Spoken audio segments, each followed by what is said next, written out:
Welcome to കേൻഡില physics academy. ഒരു വീഡിയോയിലും ഡിസ്കസ് ചെയ്യാനായിട്ട് പോകുന്നത് കാറ്ററ്റ് കാറ്റഗറി 3 മാത്തമാറ്റിക്സ് ഓൺലൈൻ കോച്ചിങ്ങിൽ ജോയിൻ ചെയ്തിട്ടുള്ള സ്റ്റുഡൻസിന് പ്രൊവൈഡ് ചെയ്യുന്ന പ്രോബബിലിറ്റി എന്ന് പറയുന്ന ടോപ്പിക്കുമായി ബന്ധപ്പെട്ട് വരുന്ന അടുത്തൊരു വീഡിയോ ക്ലാസ് ആണ്. ആർക്കെങ്കിലും ഓൺലൈൻ കോച്ചിങ്ങിൽ ജോയിൻ ചെയ്യാൻ താല്പര്യമുണ്ടെങ്കിൽ വാട്സപ്പ് ചെയ്യേണ്ട നമ്പർ +91 79 94 97 14 19.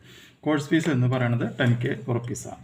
അപ്പോൾ ഓൾറെഡി നമ്മൾ 22 ക്വസ്റ്റ്യൻസ് നമ്മൾ ചെയ്തിട്ടുണ്ട്. ഇനി നമുക്ക് 23ാമത്തെ ന്യൂമറിക്കൽ ക്വസ്റ്റ്യൻ നമുക്ക് നോക്കാം. അത് ഡയറക്റ്റായിട്ട് പ്രീവിയസ് ഇയറിൽ വന്നിട്ടുള്ള ഒരു ചോദ്യമാണ്. അപ്പോൾ നമുക്കതിൻ്റെ ഉത്തരം പഠിച്ചിരിക്കാം.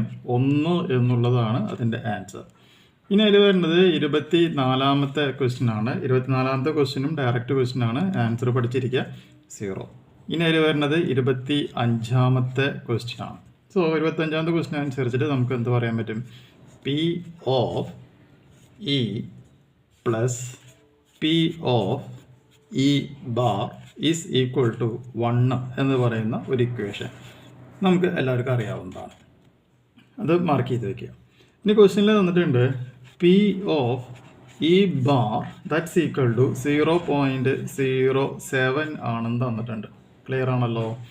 അതുകൊണ്ട് നമുക്ക് എന്ത് പറയാൻ പറ്റും? Probability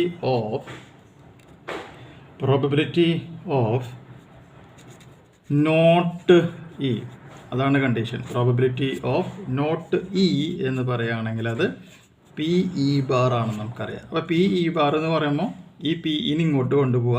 so that's equal to 1 minus P of E. P of Eയുടെ വാല്യൂ ക്വസ്റ്റ്യനിൽ വന്നിട്ടുണ്ട് 0.07. 1 മൈനസ് 0.07 നമ്മൾ സബ്സ്റ്റിറ്റ്യൂട്ട് ചെയ്യുക. അപ്പോൾ റിസൾട്ട് എന്ന് പറയുന്നത് 0.93 എന്ന് പറയുന്ന റിസൾട്ട് നമുക്ക് അവിടെ ലഭിക്കുന്നതായിരിക്കും. വളരെ സിമ്പിളായിട്ടുള്ള ഒരു ക്വസ്റ്റ്യൻ ആണ്. ഇനി അതിൽ വരുന്ന 26ാമത്തെ ക്വസ്റ്റ്യൻ നോക്കുക.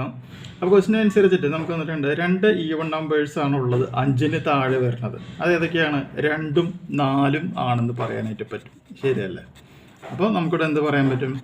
there are two even numbers. There are 2 even numbers.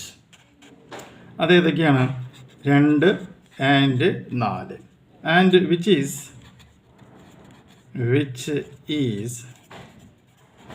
less than 5 ആണെന്ന് നമുക്കിവിടെ മാർക്ക് ചെയ്യുവാനായിട്ട് പറ്റും. അങ്ങനെയാണെങ്കിൽ നമ്പർ ഓഫ് ഫേവറബിൾ ഔട്ട്കംസ്, അതാണ് എൻ്റെ ക്വസ്റ്റ്യൻ. അപ്പോൾ എത്രയാണ് വരിക? നമുക്കപ്പോൾ 4/2 ദാറ്റ്സ് ഈക്വൽ ടു 2 എന്ന് നമുക്ക് അല്ല. Therefore the number of favourable outcomes എന്ന് പറയുമ്പോൾ ഇതൊക്കെ 1, 2. അപ്പോൾ നമുക്ക് എത്രയും 2 നമ്പേഴ്സാണ് ഫേവറബിൾ ഔട്ട്കം ആയിട്ട് വരുന്നത്. ദെർഫോർ ആൻസർ എന്ന് പറയുന്നത് അപ്പോൾ എത്രയായിരിക്കും? 1/3 ആയിരിക്കും ആ കേസിലെ ആൻസറായിട്ട് മാർക്ക് ചെയ്യാൻ പറ്റും. ഈ പ്രോബ്ലംസും ചെയ്യാം. അടുത്ത വീഡിയോയിൽ നമുക്ക് ബാക്കി ക്വസ്റ്റ്യൻസ് ഡിസ്കസ് ചെയ്യാം.